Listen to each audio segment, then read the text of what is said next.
बिस्मिल्लाहिर्रहमानिर्रहीम। स्टूडेंट्स, आज हमारा टॉपिक है जी लंग कैंसर पढ़ना हमने, यानी हमारे फेफड़ों का कैंसर जो है इसके बारे में हम पढ़ेंगे। उसमें जो की पॉइंट्स हैं कि जी लंग कैंसर है क्या, बेसिकली होता कैसे है, उसकी जो सिम्टम्स हैं, उसकी जो इलामात पढ़ेंगे, उसकी कॉज पढ़ेंगे, उसकी वजह पढ़ेंगे। और इसके अलावा नेक्स्ट टर्म हमारे पास दैट इज़ पैसिव स्मोकिंग के बारे में पढ़ेंगे। उसके अलावा जो वर्ल्ड हेल्थ ऑर्गेनाइजेशन है, जो एक पूरे मुल्क की सतह के ऊपर जो एक सेहत का जो अदारा है, जो ऑर्गेनाइजेशन है, वो इसके बारे में क्या किरदार अदा कर रही है, कुछ जनरल इन्फॉर्मेशन को पढ़ेंगे हम। ठीक है, तो सबसे पहले हम लंग कैंसर को स्टार्ट करते हैं। कहते हैं कि लंग कैंसर क्या है बेसिकली, कि is a disease of uncontrolled cell division in the tissue of lung. ठीक है जी, अगर देखें बिलफर्स हमारे पास ये that is a tissue, that is a lungs. तो कहता है लंग्स के जो टिश्यूज़ होते हैं, उन टिश्यूज़ के अंदर क्या होता है कि अनकंट्रोल्ड, बग़ैर किसी कंट्रोल के सेल तकसीम होते चले जाते हैं। ठीक है, क्या होते हैं बग़ैर किसी कंट्रोल के जो है वो सेल, क्योंकि वी नो दैट कि अगर हम 9th बायोलॉजी को रिकॉल करें तो वहाँ पे भी जो चैप्टर नंबर 5 है, सेल साइकिल है, वहाँ पे भी मेटास्टेसिस के बारे में जिक्र किया गया है कि कई दफ़ा ऐसा होता है कि सेल्स को कंट्रोल करने वाली स्पेसिफिक जीन्स होती हैं, सेल की डिवीज़न को कंट्रोल करने वाली स्पेसिफिक जीन होती हैं। अगर किसी टाइम किसी वजह से अगर वो सेल्स जीन्स काम नहीं करती तो सेल को तो वो सेल की डिवीजन को तो वो नहीं रोक सकेंगी, तो सेल क्या होता होगा कि एबनॉर्मली तकसीम होता चला जाएगा। ठीक है, सेल्स आपने जैसे एबनॉर्मल सेल्स बनाता चला जाएगा।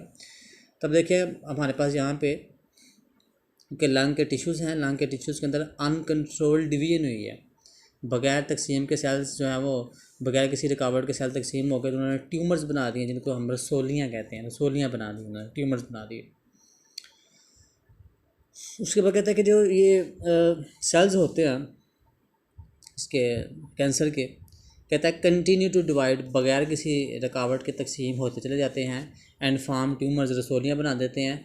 द सेलुलर ग्रोथ में आल्सो इनवेट एडजेसेंट टिश्यू। कहता है अब ये जो अनकंट्रोल्ड सेल्स होते हैं, ये क्या करते हैं कि अपने लंग्स के इर्द गिर्द के जो एडजेसेंट टिश्यूज़ होते हैं उनको भी डैमेज करते हैं, उनको भी ख़राब करते हैं। ठीक है, यानी अगर लंग्स के अंदर कहीं जगह पे जो टिश्यूज़ हैं वो ख़राब हो चुके हैं, प्रॉपर काम नहीं कर रहे, मतलब वहाँ पे ट्यूमर्स बन गए हैं, तो कहता है वो ट्यूमर्स क्या करते हैं, अपने इर्द गिर्द के सेल्स को भी डिस्ट्रॉय करते हैं, उनको भी नुकसान पहुँचाते हैं। इसकी जो सिम्टम्स हैं, इसकी जो इलामात है, the first one is shortness of breath, के सांस में तंगी, कफिंग विद ब्लड, कहता है खांसी आए लेकिन खांसी के साथ खून भी आए।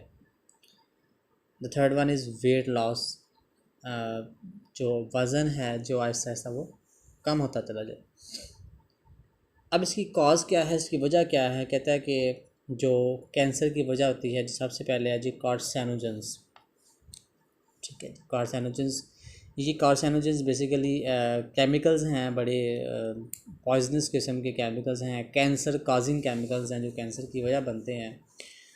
और ये जो कार्सिनोजेंस हैं ये होते हैं, सिगरेट जो होता है उसका जो धुआं होता है, ठीक है, तंबाकूनोशी का जो धुआं होता है उसमें कार्सिनोजेंस होते हैं। The second is ionising radiations, शुआएँ जो होती हैं, रेडिएशंस होती हैं जो आयंस फॉर्म में होती हैं, जो आयंस की शक्ल में होती है, तो वो जो आयोनाइजिंग रेडिएशंस हैं अगर उनमें भी केमिकल्स होते हैं बेसिकली, वो क्या करते हैं, अगर हमारे सांस के ज़रिए किसी भी तरह से लंग्स में एंटर होती हैं तो वहाँ पर जाके वो हमारे सेल्स को तोड़ती हैं, डिस्ट्रॉय करती हैं और इन शॉर्ट कैंसर का सबब बनती हैं। वायरल इन्फेक्शन है, अगर कोई वायरस बॉडी में एंटर हो जाता है, लंग्स में एंटर हो जाता है, तो वहाँ पर जाके वो हमारे जो टिश्यूज़ हैं उनको डिस्ट्रॉय करेगा, हमारे सेल्स को डिस्ट्रॉय करेगा, तो फिर जो वहाँ पर ट्यूमर्स बनेंगे इन शॉर्ट। तो ये कॉज थी। उसके बाद कहते हैं कि जो स्मोकिंग है, जिसको हम तंबाकू नोशी कहते हैं, कहते हैं स्मोकिंग जो है ये सबसे मेन काज है, सबसे बड़ी वजह है, सबसे अहम वजह है कैंसर की। और उसके बाद कहते हैं कि जो लंग कैंसर है ये नॉन स्मोकर्स में यानी ऐसे लोग जो स्मोकिंग नहीं करते, जो तंबाकू नोशी नहीं करते हैं, उनके अंदर लंग कैंसर के चांसेस बहुत कम होते हैं मतलब ना होने के बराबर होते हैं। उसके बाद कहते हैं सिगरेट का जो स्मोक होता है, सिगरेट का जो धुआं होता है उसमें तकरीबन 50 कार्सिनोजेंस हैं, ये नॉन कार्सिनोजेंस हैं जिनके बारे में हम जानते हैं। उसके बाद कहते हैं नेक्स्ट टाइम है जी हमारे पास पैसिव स्मोकिंग। एक होती है एक्टिव स्मोकिंग, एक होती है पैसिव स्मोकिंग।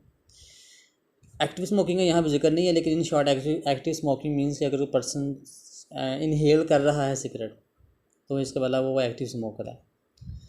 अगर कोई बंदा स्मोकर के पास बैठा है, ठीक है, बंदा सिगरेट पी रहा है, बंदा उसके पास बैठा है लेकिन वो सिगरेट नहीं पी रहा, लेकिन क्या हो रहा है कि वो जो बंदा सिगरेट पी रहा है उसका धुआं अगर उसके पास जा रहा है या उसकी बॉडी में किसी तरह से वो धुआं एंटर हो रहा है तो वो पर्सन कहलाएगा जी पैसिव स्मोकर। तो इसको हम कहते हैं जी पैसिव स्मोकिंग। कहता है इनहालेशन ऑफ स्मोक फ्रॉम एनर स्मोकर, यानी वो बंदा खुद तो सिगरेट नहीं पी रहा लेकिन उसकी बॉडी में स्मोक जा रहा है किसी दूसरे पर्सन की स्मोकिंग के ज़रिए से। तो ये होगी जी पैसिव स्मोकिंग। कहता है ये जो पैसिव स्मोकिंग है ये भी कह लें कि एक रीज़न बन सकती है उसकी लंग कैंसर की। क्योंकि रीज़न क्या है इसमें पैसिव स्मोकिंग में क्यों मतलब वजह बन सकती है, क्योंकि वो जो सिगरेट है ना, सिगरेट कहते हैं सिगरेट की एक तरफ होता है फ़िल्टर, ठीक है जी, एक वाला उसका फ़िल्टर एंड होता है। कहता है जिस पर्सन ने स्मोक करना है उसने इस फिल्टर के ज़रिए इसको जो है वो इनहेल करना है इसके धुएँ को, स्मोक को। लेकिन ये जो बर्निंग एंड है जहाँ इसको हम बोलते हैं हम बर्निंग एंड, जो सिगरेट का बर्निंग एंड है जहाँ से धुआं निकल रहा है। कहता है यहाँ पे तो कोई फिल्टर नहीं लगा हुआ, यहाँ से धुआं निकल रहा है, जो बंदा पास बैठा हुआ उसकी बॉडी में इन्हें उसके जो है वो लंग्स में ये धुआं जो है वो पहुँच रहा है। तो कहता है वो बंदा तो पैसिव स्मोकिंग है इसीलिए। तो कहता है कि जो बर्निंग एंड है यहाँ पे फ़िल्टर ना होने की वजह से यहाँ से भी क्या होता है वो धुआं क्या होता है बड़ा ख़तरनाक होता है। उसके बाद बात करते हैं इसकी वर्ल्ड हेल्थ ऑर्गेनाइजेशन की, कि जो एक पूरी मुल्की या कह लें कि इंटरनेशनल बैनुल अक़वामी सतह के ऊपर जो एक अदारा है जो अदारा सेहत है जिसने कंट्रोल करना होता है, कहता है कि eliminating tobacco smoking is a primary goal in the prevention of lung cancer. तो कहता है कि ये जो तंबाकू नोशी है इसको बेसिकली जो है वो ख़त्म करने की कोशिश कर रहे हैं ताकि लंग कैंसर को कम से कम किया जा सके। Organisation has called for government to stop tobacco advertising to prevent young people from talking to. तो कहता है वो जो वो ऑर्गेनाइजेशन है, वो जो तंजीम है, वो गवर्नमेंट्स को ये हदायत देती है कि वो जो आप लोगों के वो अपने यंगस्टर्स को या लोगों को इस बात की एडवर्टाइजिंग करें, इनको बताएं कि ये स्मोकिंग है इसके क्या नुकसानात हैं, तो लिहाजा इससे बचें। तो ये जो वर्ल्ड हेल्थ ऑर्गेनाइजेशन है वो इस बारे में काम कर रही है।